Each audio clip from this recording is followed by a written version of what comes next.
Assalomu alaykum aziz Kinoman obunachilari. Bugun sizlarga 2026-yilda chiqadigan eng kutilayotgan kino va multfilmlar haqida gapirib beraman. Bu filmlar allaqachon internetda shov-shuv qilmoqda. Qaysi biri kassani portlatadi, qaysi biri rekord o'rnatadi.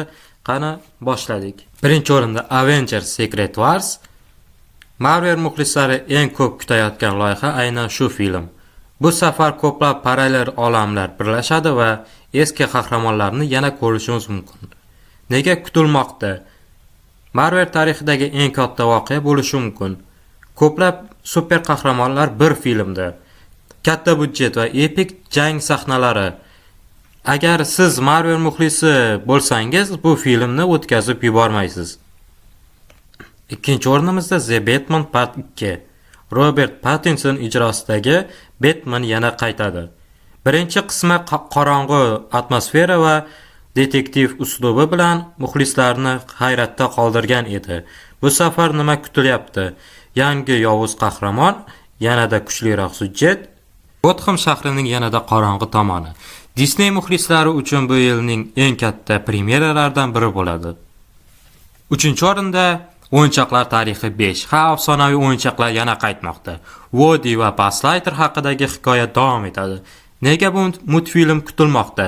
Bolalar xotiralari, oilaviy ko'rish uchun mos, har doimgidek kulgili va ta'sirli sahnalar. Bu film nafaqat bolalar, balki kattalar uchun ham juda qiziq bo'ladi. 4-o'rnimizda Frozen 3. Elsa va Anna sarguzashtlari davom etadi. Oldingi qismlar milliardlab dollarlar daromad keltirgan edi.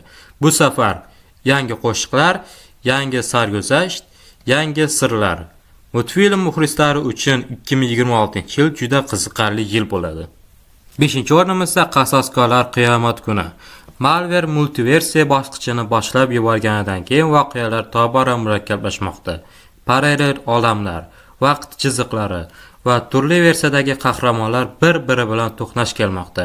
Ko'pchilik bu filmni Avengers Endgame darajasidagi katta final deb kutmoqda.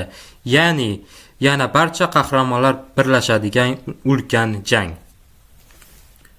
Asosiy yovuz kim bo'lishi mumkin? Muxlislar orasidagi eng mashhur taxmin bu safar asosiy xavf Doktor Doom bo'lishi mumkin. Doktor Doom Marvel komikslaridagi eng aqlli va eng xavfli yovuzlardan biri hisoblanadi. U nafaqat ilmiy daho, balki sehrli kuchlari bilan ham xavf tug'diradi. Agar u filmda paydo bo'lsa, bu Marvel tarixidagi eng kuchli yovuzlardan biri bo'ladi. Multiversiya halokati. Qiyomat kuni degan nomning o'zi ham nimadir anglatadi. Ehtimol parallel olamlar bir-biriga urilib, butun koinot xavf ostida qoladi. Shunga o'xshash voqeani biz Avengers Infinity War filmida ko'rganmiz. Lekin bu safar xavf yanada katta bo'lishi mumkin. Qaysi qahramonlar qaytishi mumkin? Muxlislar orzusi eski qahramonlarni yana ko'rish. Temir odam boshqa olamdan, Kapitan Amerika boshqa versiyada, O'rgimchak odamlarning birlashuvi. O'rgimchak odam multiversiya sabab turli versiyalarda chiqishi mumkin. Agar bu amalga oshsa, kino tarixidagi eng katta fan servis bo'ladi. Oxirgi o'rnimizda Spider-Man Beyond the Spider-Verse, ya'ni O'rgimchak odam olamlar aro. Animatsion olamdagi eng kuchli super qahramon filmlardan biri qaytmoqda. Grafikasi va syujeti bilan oldingi qism rekordlar o'rnatgan edi. Bu safar yanada katta multiversiya va yanada epik janglar kutilyapti. Mana shu edi 2026-yilda eng ko'p kutilayotgan kino va multfilmlar. Siz qaysi birini eng ko'p kutyapsiz? Izohlarda yozib qoldiring. Videoga like bosishni va Kinoman kanaliga obuna bo'lishni unutmang. Keyingi videoda yana eng zo'r kino tavsiyalari bilan qaytamiz.